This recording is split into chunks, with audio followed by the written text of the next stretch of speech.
All right. Opt-out's a major issue last year for college players and for plenty of professional players. Nearly 70 NFL players opted out. It was a confusing time. It was a scary time.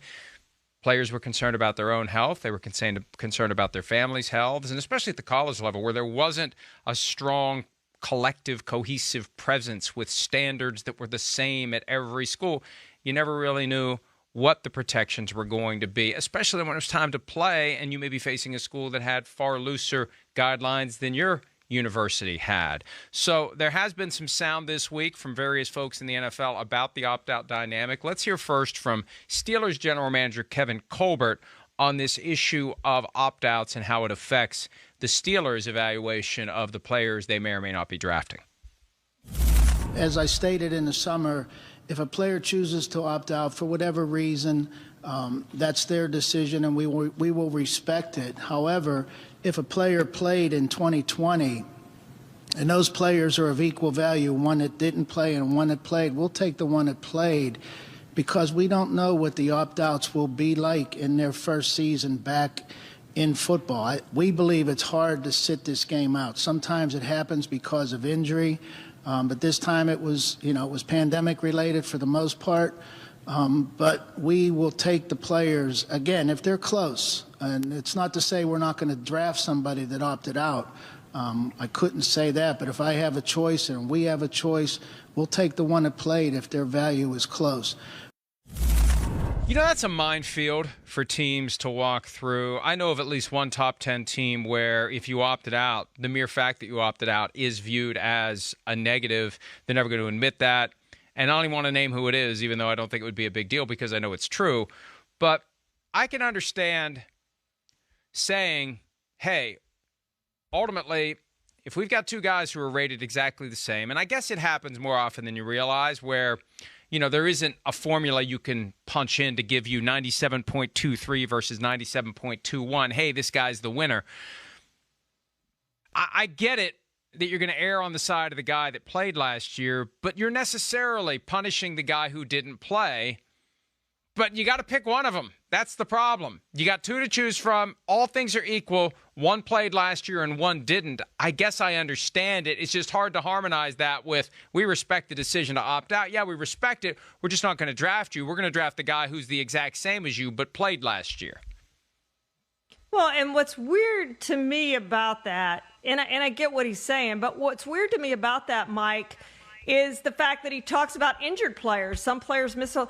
I would rather have a guy who opted out coming to my team than a guy who was injured all year that, hey, may or may not, that ACL may or may not be ready, that Achilles may or may not be 100%, may or may not come back. So if it's me drafting, I have more concern about a player who missed last season because of an injury than because of opting out. Could they have some rust? Yeah, absolutely, but you're not drafting these guys for 1 year, Mike. Especially if you're drafting a guy in the first round, you're drafting a guy that you hope's going to be with you 10 plus years, right? You hope you're using that fifth year option on him and that he stays for a really long time with you. So this is not a 1 year decision. So kind of weird to me that teams feel like this, especially when some of these guys who opted out did it for very good reasons. And the other side of it too, you could say if one guy played and one guy didn't, and he didn't play because of the pandemic, he's got more tread on the tires. I mean, there is a different way to look at this. Right, yeah. It's actually better if you didn't play because we know what you can do. The reason you're even with the guy that played last year is because of when you played before that. We're satisfied you're in shape. You didn't show up looking like Dave Gettleman at your pro day workout. That was Gettleman's line last week. They look like me. Some of them do. So if you're in the basic shape and they can bring you into the system, if you're a running back, for example, I'd rather have a running back who didn't have 2,000 rushing yards on 400 touches and get banged around all year long. I'd rather have a guy who didn't have that wear and tear because running backs only have so much before the wheels come off between college and pro. So, yeah, there's just something about it that bothers me, the idea that it would be viewed as a negative because that's the implicit. It's the Nick Saban ands and buts. He's a great player, and he played last year. He's a great player, but he didn't play last year. And that but means that it's viewed in a negative way. Let's hear from Jerry Jones as well on this issue of what it means for the players who chose not to play in 2020. But you've got to take that in consideration, too. If a guy's had not very much exposure, guess what? He may not have played last year. May could have, but he didn't.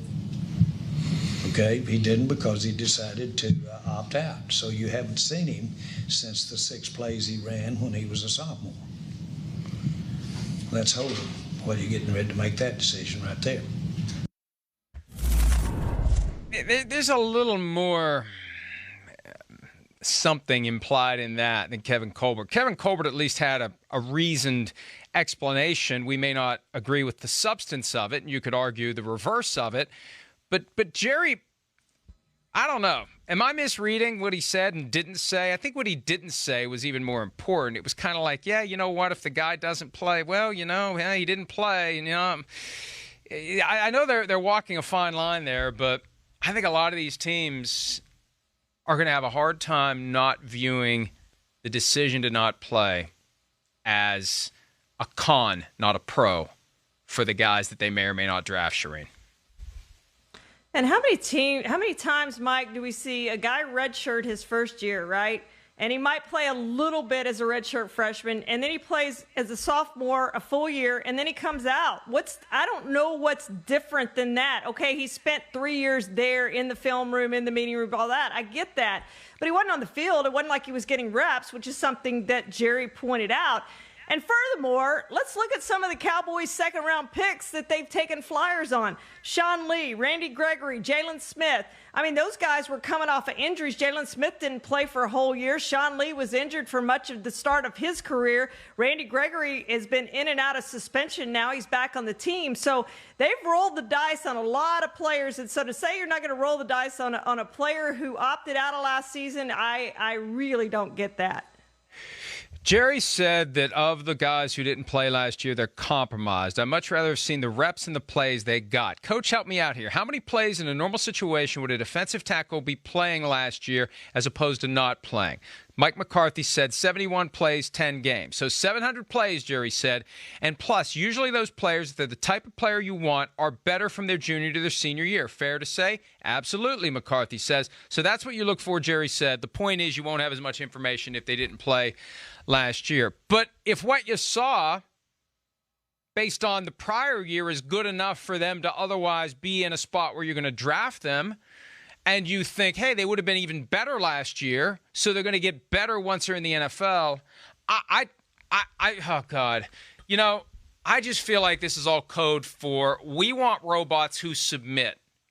And if you chose not to play last year, you showed us that you are willing to push back against the system, against the grain, and think for yourselves. And we don't want guys who think for themselves. We don't want guys who are going to ask why when they're told to do something. We want guys who are just going to do what we want them to do. I can't help but think, Charean, that is the message that is kind of even, and I love Kevin Colbert, but that's the way football is.